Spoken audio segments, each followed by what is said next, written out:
अस्सलाम वालेकुम and welcome to the show. आप देख रहे हैं प्रोग्राम आपकी बात। मैं हूं इर्तिजा, मौजूद हूं आज एक मर्तबा फिर उन सोगवार खानदानों के साथ कि जिनको आज ये मालूम हुआ कि अगर हुकूमत पाकिस्तान एक्शन नहीं ले रही थी तो सुप्रीम कोर्ट ने एक्शन लिया और बाकायदा नोटिस जारी किया उन लोगों के खिलाफ कि जो कानून को अपने हाथ में लेकर जाली मुकाबलों में लोगों को मार रहे थे, बर्बरियत कर रहे थे।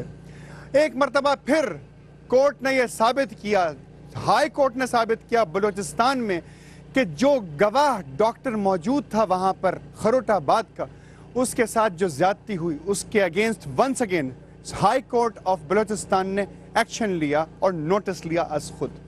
आज कैफियत यह है कि अगर सुप्रीम कोर्ट एक्शन में ना आता तो सरफराज कत्ल केस जो कि खोल दिया गया वो ना खुलता और बहुत सारे लोग जिनके साथ ऐसे वाकयात गुजरे हैं, जिनके प्यारों को गोलियों का निशाना बनाकर उन्हें कातिल करार देकर, उन्हें डाकू करार देकर बंद फाइलों में दबा दिया गया, वो केसेस भी सामने ना आते। अवाम की आज सिर्फ एक ही आवाज है, तमाम पाकिस्तानी अहले वतन जी शऊर इंसान सब एक बात कर रहे हैं कि वो तमाम वाकयात जो इससे पहले हो चुके हैं इस सरजमीन पाकिस्तान पर, जिसको अमन का गहवारा कहा जाता है, जो इस्लाम के नाम पर हासिल किया गया, जिसमें खून बहाया गया मजलूमों का, उनकी तहकीकात भी होनी चाहिए। किस किस वाक़े का जिक्र किया जाए और किस वाक़े को छोड़ दिया जाए। बिल्कुल इसी तरीके से कि अगर रिजविया सोसाइटी के अंदर किसी को मार दिया जाए, लियाकताबाद डाक खाने के ऊपर किसी को मार दिया जाए, खरोटाबाद हो, लियारी हो, या फिर कोरंगी का वाकया हो, और या फिर एक मरतबा फिर क्लिफ्टन के अंदर बेनज़ीर भुट्टो शहीद पार्क के अंदर सरफराज हो, कौन से वाक़े को भुलाया जाए, कौन से वाक़े का जिक्र किया जाए। वो सोगवार खानदान आज मेरे साथ मौजूद हैं। गवाही कौन देगा? गवाहों का हश्र आप टेलीविजन के स्क्रीन पर देख रहे हैं कि जिसने गवाही दी वो भी पुलिस के लिए काम करता है और जिसने उसको मारा आप अच्छी तरह जानते हैं कि किन लोगों ने उसको ज़दोकोब किया और अस्पताल तक पहुंचा दिया, उस पर इल्ज़ामात लगाए गए। मेरे साथ मौजूद हैं उन सोगवार खानदानों में से 2 या 3 खानदान। इसके अलावा हमने बहुत सारे खानदानों से कहा कि आए, मगर गवाहों का हश्र देखने के बाद उनकी हिम्मत नहीं पड़ी कि वो कैमरे की सामने आकर अपनी तमाम दिल के छालों को फोड़ते और जिक्र करते और बताते कि हमने किन किन लोगों के खिलाफ FIRs काटी। लोग मतलूब थे और भाग गए, उनको पकड़ने वाला कोई नहीं। केसेस फाइल्स के अंदर बंद और फाइलों के ऊपर बहुत शदीद गर्द। मेरे साथ मौजूद हैं 2 मरहूमीन, स्पेशली 2 मरहूमीन के वरसा, जिसमें से एक है नासिर अली। डाकखाने के ऊपर गोली मारी गई, यानी कि लियाकताबाद डाकखाने पर 20 सितंबर 2010 को नासिर अली को गोलियों से छन्नी कर दिया गया। उनकी बहन मौजूद हैं, बाकी अहले खाना सामने आने के लिए तैयार नहीं। मेरे साथ मौजूद हैं मरहूम मोहम्मद अली भट्ट के वालिद जनाब एडवोकेट यूसुफ भट्ट साहब, खुद एडवोकेट हैं, केस परसू कर रहे हैं। बच्चे को गोलियों का निशाना बनाया गया, जाली मुकाबला 28 दिसंबर 2010 को हुआ। इनसे बात होगी। मेरे साथ मौजूद हैं सालिक शाह, जिनका भाई सरफराज शाह, वो मजलूम मकतूल जिसका खून छुप ना सका। यकीन कीजिए कि गैबी ताकत थी, एक गैबी गवाह था कि जिसने उस खून को जाहिर किया इस पूरी दुनिया के सामने, और सब ने देखा, right from Pakistan to Asia और टू यूरोप और टू अमेरिका। हर आदमी सोगवार है, हर आदमी अश्कबार है, देखने वालों के दिल दहल गए। जरा सोचें अगर बाकी के वाकयात को दिखा दिया जाए तो क्या होगा। बात यहाँ शुरू करेंगे इस मासूम बच्ची के साथ जो बहन है एक मकतूल की, उसके बाद आप पहले सुनिए कि क्या तासुरात हैं। बेटा नासिर अली आपके भाई? जी हाँ, मेरे भाई हैं नासिर अली। क्या हुआ? वो शहीद की मैयत में गए थे उन्हें दफनाने के लिए, और वापसी में काफ़ी रश था, बहुत सारे जुलूस का मजमा था, और उसके बाद वो वापस आते वक्त रेंजर्स ने हवाई फायर किए। लोगों की अफरा तफरी में उन पर स्ट्रेट फायर हो गया, जिसकी वजह से वो बाइक उनसे डिसबैलेंस हो गई और वो गिर गए। गिरने के बाद भी उन्हें रेंजर्स ने नहीं छोड़ा और उनके ऊपर दहशतगर्द समझ कर उस पर गोली चला दी। और असला था उनके पास? नहीं, कोई असला नहीं था। बोल भी रहे थे कि मेरे पास कोई असला नहीं है, मेरी चेकिंग की जाए। बाइक पे एक और लड़का भी मौजूद था जिस पर उसको रंजिश वाले ने कॉलर से पकड़ के गिरा दिया था, उसके हाथ से छूट गया। ये सब कुछ किसने बताया बेटा? बहुत सारे लोग थे, हमारे अपने कज़न भी थे उस वाक़े में, लेकिन हवाई स्ट्रेट फायर की वजह से कोई पास ना आ सका उनके। वो अकेले रोते रहे जब उनके स्ट्रेट फायर लगा रोड पर कि कोई बचा लेगा, लेकिन किसी ने भी नहीं बचाया। इतने सारे कोई बचाने के लिए आया, उसे रोका गया? स्ट्रेट फायर हो रहे थे तो कोई आगे नहीं आया, और किसी ने अस्पताल पहुंचाया? किसी ने भी अस्पताल नहीं पहुंचाया। रोड पर ही वो एक्सपायर हो गए।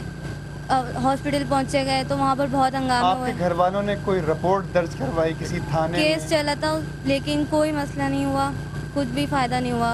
FIR दर्ज कराई थी लेकिन कोई नहीं पकड़ा गया क्योंकि फुटेज उस वक्त नहीं बनी थी। सरफराज को कत्ल होते हुए देखा आपने टेलीविजन पे? देखा था। क्या महसूस किया?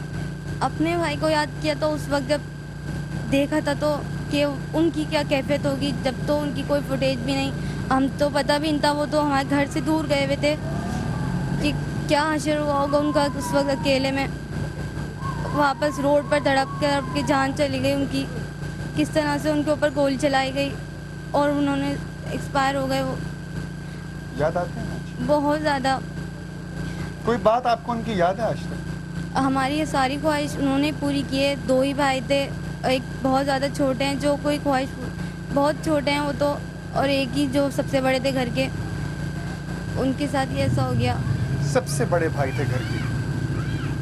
आपने ये बात सुनी इस मासूम बच्ची से, वो अपने हवास पर काबू नहीं पा सकती इस वक्त, उसकी आवाज़ फटा रही है। मेरे साथ मौजूद है एडवोकेट यूसुफ साहब। बताइए यूसुफ साहब, आप तो खुद वकील हैं, क्या हुआ, कैसे हुआ? 28 दिसंबर 2010 को वक्त 10:15 बजे मंजूर कॉलोनी वाले मकान में था, सेक्टर 1 गली नंबर 2 मकान नंबर 17 के बाहर हम थे।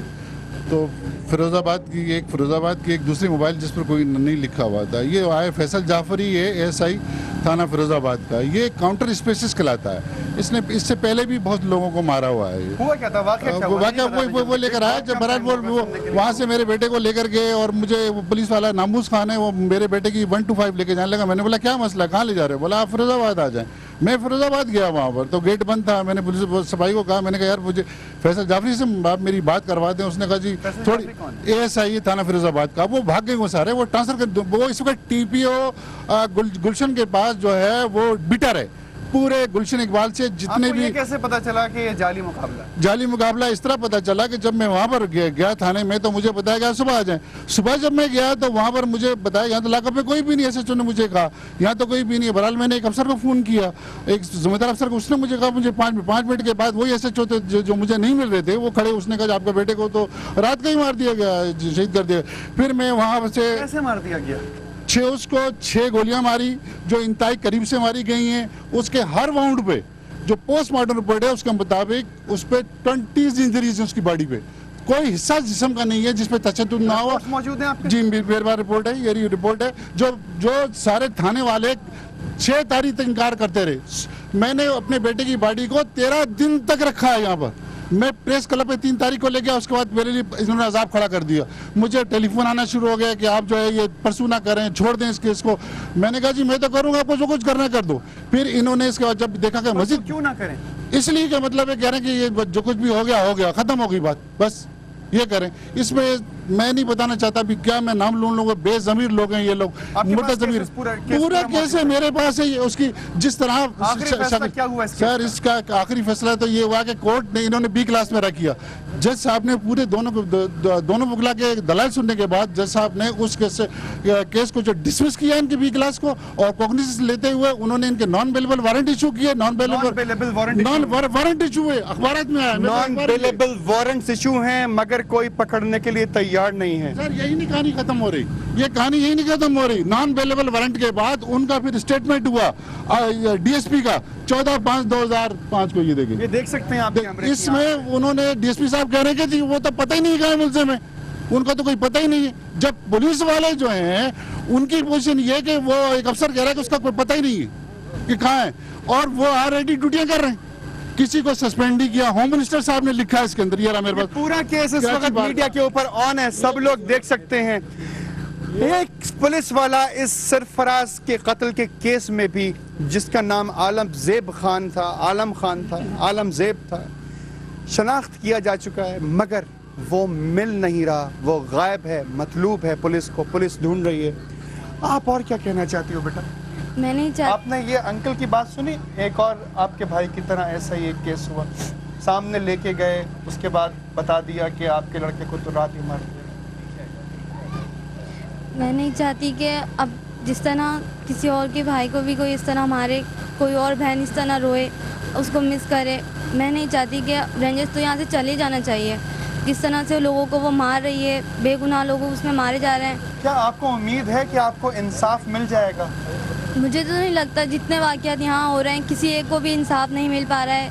सुप्रीम कोर्ट ने एक्शन लिया, सुप्रीम कोर्ट ने नोटिस लिया, सुप्रीम कोर्ट ने अच्छा किया, बहुत अच्छा किया कि उस पर एक्शन लिया गया। क्या सुप्रीम कोर्ट से आप कोई दरख्वास्त करना चाहेंगी? मैं चाहती हूँ कि उन्हें सज़ा मिली जाए जो ये सब कुछ कर रहे हैं, और आगे ना ऐसा हो कुछ भी हो। ये बच्ची इस वक्त हिजरत कॉलोनी में खड़े होके चीफ जस्टिस साहब से अपील कर रही है कि इसके भाई के केस की भी तफ्तीश करनी चाहिए, उसकी तफसीलात पता करनी चाहिए।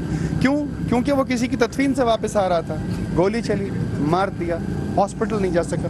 सालिक शाह मौजूद है मेरे साथ। सालिक शाह साहब, ज़ख्म बहुत ताज़ा है, जवान भाई, पूरी दुनिया ने देखा कि क्या हुआ, ब्रूटैलिटी हुई, बर्बरियत हुई।